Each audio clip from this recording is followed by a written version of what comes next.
Welcome to the Library of Awakening, hosted by CyberX, a space where curiosity meets courage and ideas come alive. Here we explore the thoughts that challenge, inspire, and sometimes even unsettle us, because growth often begins with discomfort. So, welcome to the journey.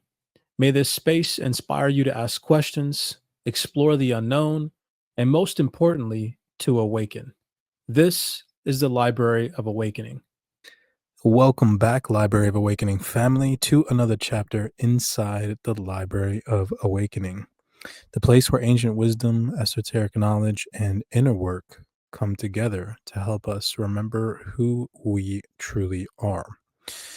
In today's episode, we are going to be diving into two different books that I want to introduce to you guys. The first one, we're not going to read thoroughly through, I'm just going to introduce it to you all.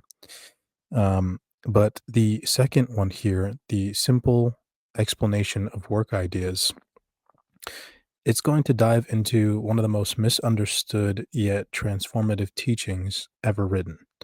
And that's the idea that every human being is two people: the person we think we are and the person we truly are beneath the noise. This book today is going to reveal to us the uncomfortable truth that most of what we call I is automatic, mechanical, and unconscious. And until we learn to observe ourselves, nothing in our inner world can change.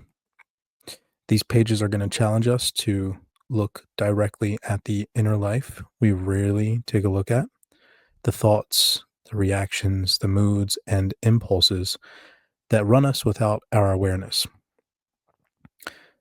They teach that real transformation doesn't begin with changing the world outside. It begins with learning how to see ourselves as we actually are, not without judgment and not without guilt, but with a clean, steady light of awareness. So, before we read this book, Simple Explanation of Work Ideas, mind you, again, all these books can be found inside the private CyberX Discord. You guys can always head over to cyberxtrading.com and you guys can tap in with us in the private Discord. You have access to thousands of esoteric, spiritual, and awakening books at your fingertips. I want to go over something that I posted over on Library of Awakening, because a lot of our books are going to have to do with deep religious research. And I'm sure that we'll eventually get to books in the Discord that go deeper into not just Christianity, but also, Judaism, Islam, all kinds of things, Buddhism. It gets deep inside of our Discord. However, in light of some recent videos, obviously, of course, they've been more oriented towards Jesus, Christianity, and so on and so forth. And so one of you all had privately messaged me in the Discord and asked, what is a really good book that goes into detail on Christianity and Jesus? And I have lots of them. Specifically Jesus oriented, I say that this book is it. So if you've ever wondered how the earliest stories of Jesus were formed, not to challenge your faith, but to strengthen your understanding, this book is worth reading.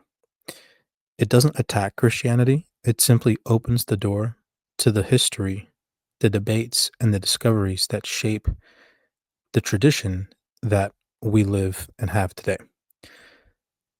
And I finished this off. Sometimes enlightenment comes not from defending what we know, but exploring how it came to be. And so here at Library of Awakening, we're not biased, we're not opinionated. We're just going to read information and knowledge, and you all can be the judges. You all can base your own opinions and create your beliefs off of what it is that we display here. We're not going to do that for you. So this was just a really great book. Did Jesus live 100 years BC? And the reason why I truly feel like this is a really great book to start with, again, just start with not necessarily scratching the surface. I definitely say that this book is pretty intuitive. But this doesn't challenge anyone's faith. It's merely, when you're reading it, about strengthening your understanding of where the earliest stories of Jesus came from and why they were written. the way that they were. The book goes into open a door that most people will never walk through. Not because they're afraid, but because they've simply never been shown that it exists. The author goes on to talk about a very simple truth, and it's that for hundreds of years, people have debated the origins of Christianity, not to tear it down, but to understand it honestly. And here's the beautiful part about the book is that it doesn't try to tell you what to believe. Instead, it gives you something very few books ever offer.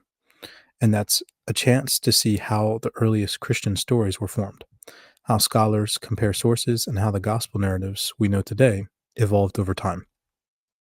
So definitely jump into this book here. Again, you guys can find this one in the Discord. I don't know if you guys could even get a physical copy. I don't know how old this one is, but it goes over how early Christian writers worked in a world of political tension, why certain stories appear the way they do, why the Gospels sometimes disagree on details, and how early traditions shifted as Christianity moved away from Judaism and into wider Roman worlds.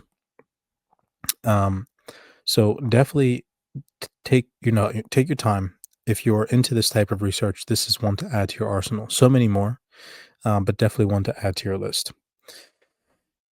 With that being said, let's jump in and let's read thoroughly through one of the chapters in the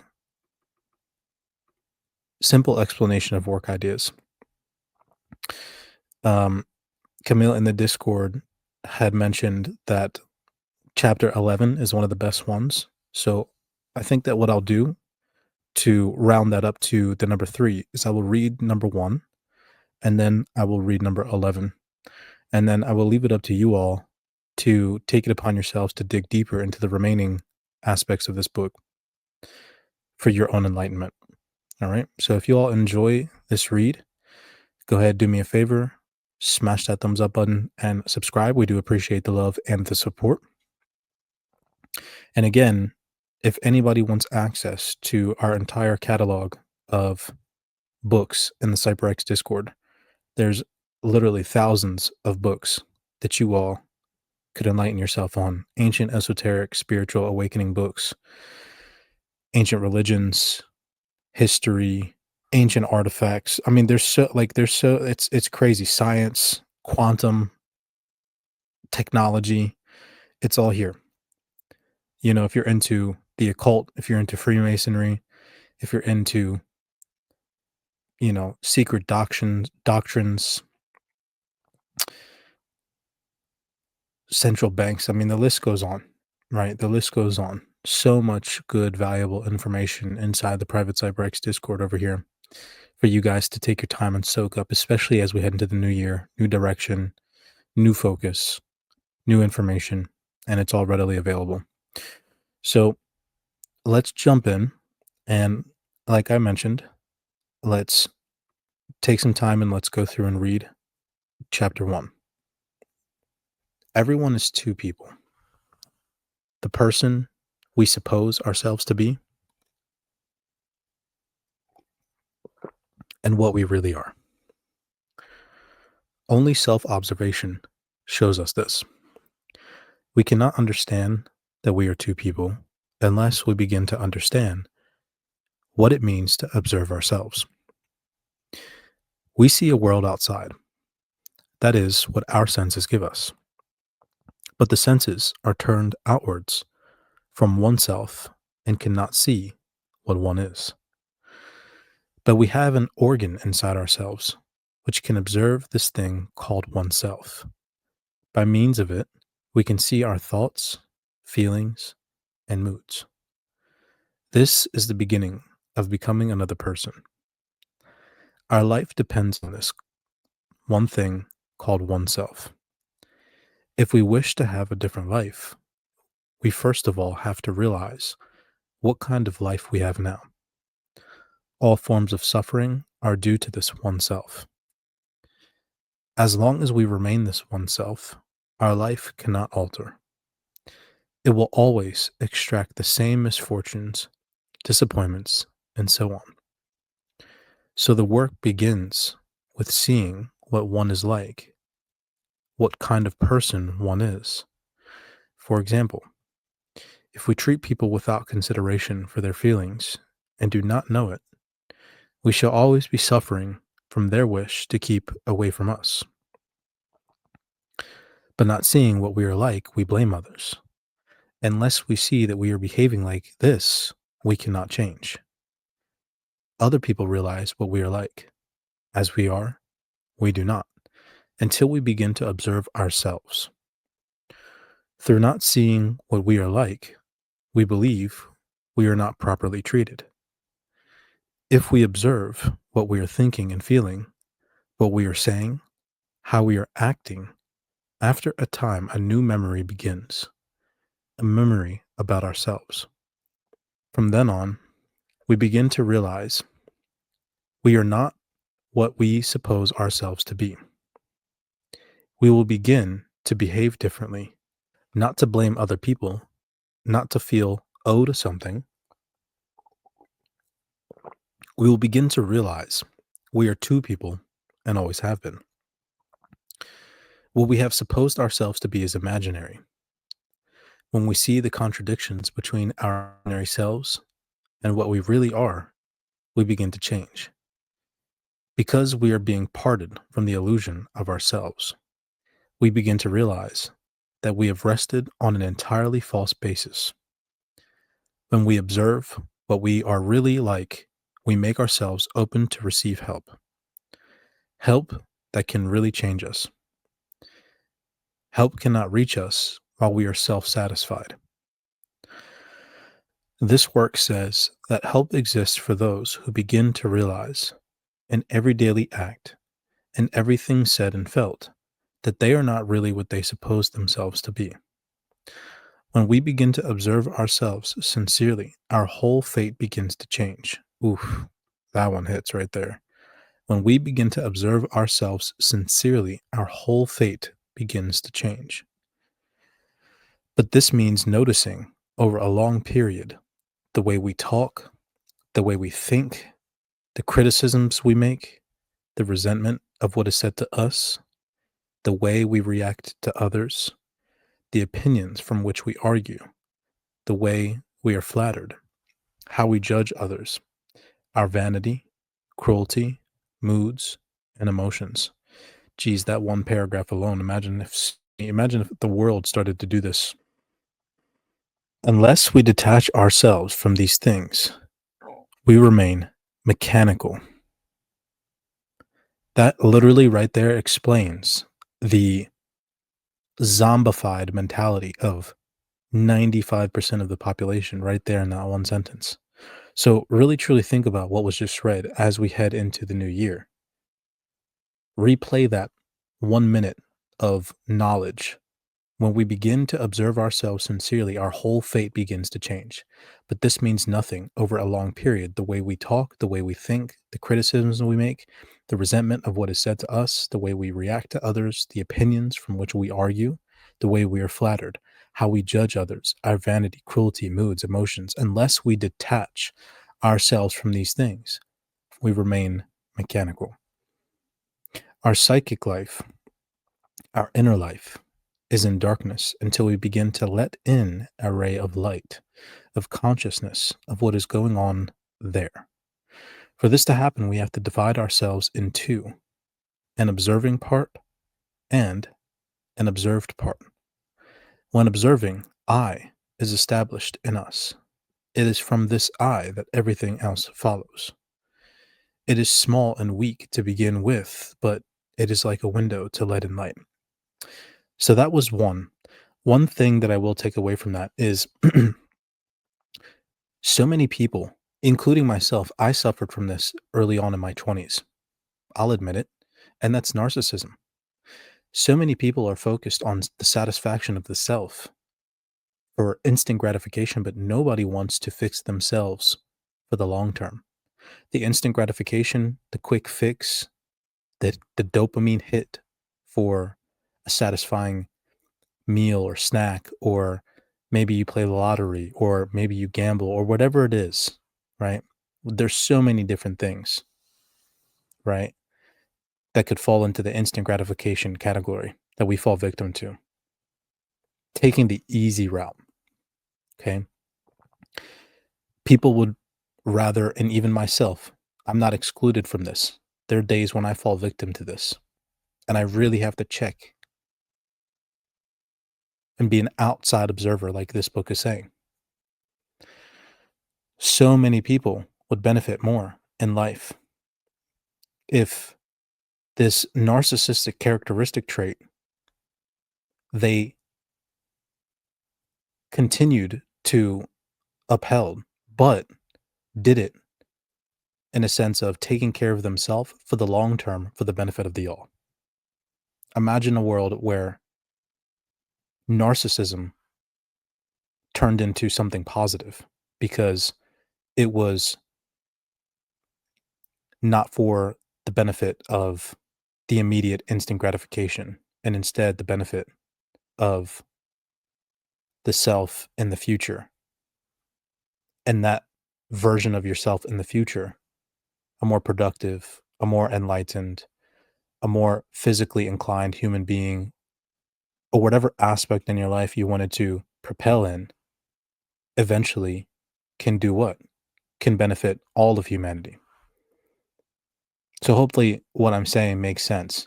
I'm not saying or promoting narcissism, but in a sense of working on yourself, not for instant gratification and the quick fix that we all have chased, and maybe some of us still chase, but instead work on ourselves for the betterment of the long term, which then a better self long term, a prosperous individual long term can eventually benefit all of humanity. Hopefully, I'm making sense when I say that. It makes sense in my brain. Hopefully, when I say it to you guys, y'all are like, huh, this guy's making sense. Right? So, as we continue, we're going to scroll down. And I said I'd read 1 and 11. So, we'll go ahead and we'll take care of the 11 right now. But hopefully, you guys are enjoying this read so far. Hopefully, it is getting the brain juices flowing. And if you all are enjoying, make sure that you do us a favor. You smash that thumbs up button and you subscribe. You go back, and if you're new here, rewatch some of these previous video breakdowns. Put them on into the background, even if you're not fully inclined to continue to research some of these previous videos. It is still positive educational material to have in the background instead of the noise that the vast majority of content nowadays promotes and distracts you with. It's still informative, and it's still valuable education that you can add to your arsenal of elevation. All right. So let's dive into 11. The question of the development of the essence, excuse me, does not lie in trying to find what in essence itself should develop. Geez Louise, this book has my brain hurting already. The question of the development of essence does not lie in trying to find what in essence itself should develop. It is not a matter of making essence develop, as it were, by force, but of allowing it to develop. Essence cannot develop because it is surrounded by personality. A particular side of personality is false personality. It is said that false personality is constructed out of imagination. There's so much that I want to say behind that. It's not even funny. I'm not even going to cap on that, but that sentence alone, really truly think about how many people out there are pretending to be something that they don't truly want to be. Maybe because they feel like they have to, but most people are just doing it because they don't know themselves. This false personality. Imagination is one of the most powerful forces acting on our inner life, in the inner world of reality in which we live. Take an example of, in early years, reading a book and imagining oneself the hero. We believe ourselves to be what imagination tells us. When imagination has been consented to, a false feeling of oneself is created. When imagination has been consented to, A false feeling of oneself is created, a false feeling of I. This is the basis of false personality. As we grow up and personality is formed, instead of being ourselves, we cease to be ourselves and gradually become an invented person. The center of gravity of the feeling of ourselves passes into the artificial feeling of I, which is composed of imagination. For the essential feeling of oneself is substituted a misleading feeling of I.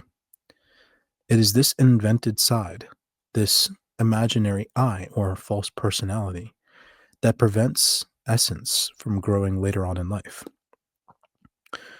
False personality is our self liking, self love, self admiration, and the source of self pity and negative emotions. The development of essence. I like that because in previous videos we talked about the early Christians and their name as the Essenes. I wonder if that has any correlation. The development of the essence after personality has been formed depends on rendering false personality, an imaginary I, passive. That means that we have to discover by self observation what is real and what is false in us. I'll pause right there. And if you all are a part of the CyberX community that is involved in the trading aspect or investment aspect of this community, I feel like that is a very heavy hitting sentence. This means that we have to discover by self observation what is real and what is false. How many people out there, even maybe yourself listening, I know I suffered from this, have a hard time determining on the social media platforms what is real and what is false. The hypey price predictions, the distractions, the noise, the fear mongering, right? You have to be able to do that not only externally in the things and the content that you consume, but you have to be able to do that from within as well. Self observation and having the ability to determine what is real and what is false in us. That means that we have to discover by self observation what is real and what is false in us. For in personality, there is both much that is useful and much that is useless. But we have to see that we imagined ourselves first in some grand walk of life and are actually ordinary. That's why I tell people all the time, I'm just a normal person. I'm just a normal guy here to enlighten the world and be a light bearer. As false personality is composed of imagination, we must try to observe some of its forms. Try to observe lying, for instance, telling a story in such a way as to put oneself in a favorable position, to make oneself appear more clever or more in the right than one is. We don't like admitting we are wrong. I could tell you off the rip, in my early years of adulthood, I 100% do this. It strokes the ego, right? We all have to be able to admit things that we've done, persons that we used to be, and have the royalty to be able to change that. We are the slave of our imaginary I, for at all costs we feel bound to keep it alive and defend it both from others and ourselves. Consequently, we are always lying by boasting, justifying, and pretending. And we seek the satisfaction of being taken seriously by other people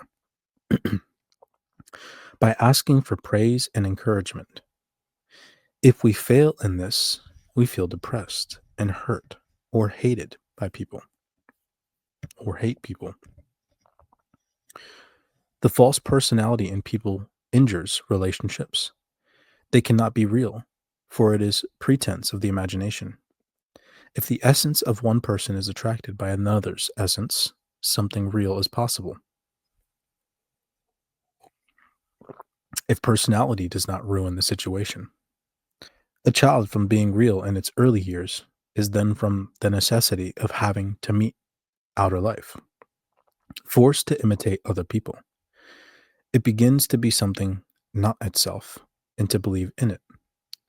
The feeling of I passes outwards into the growing personality, and owing to this formation of personality, there is nothing real in the sense of this feeling of I. Everything a child imitates and invents concerning itself forms many different I's. So when grown up, we are a conglomeration of I's which may act in different ways at different times.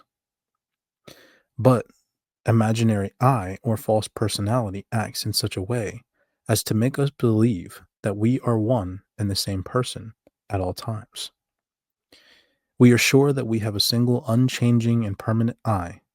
Unless we realize we are not like this, we cannot change. I like that. Unless we realize we are not like this, we cannot change. For we also believe that we have real will and can do, but we are a house in disorder. We are many people, each with a desire, not one person with one will. This is why we cannot do. Only a man with real individuality, or woman, has a real will and can do.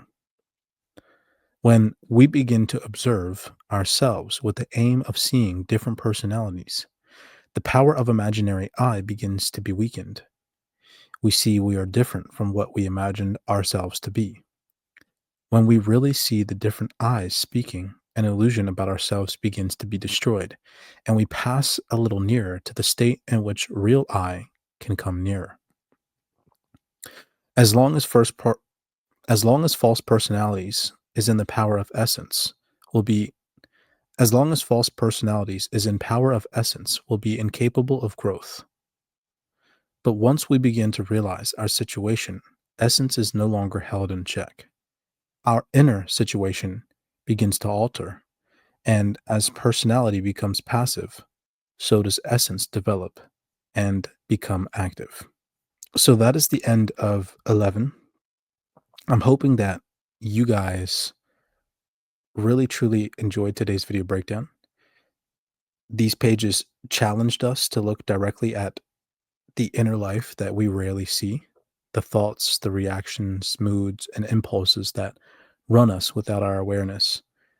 They teach us that real transformation doesn't begin with changing the world outside. It begins with learning how to see ourselves as we actually are, not with judgment, not with guilt, but with a clean, steady light of awareness. This is the foundation of all spiritual paths. This is how consciousness begins. This is how the sleeping self wakes up.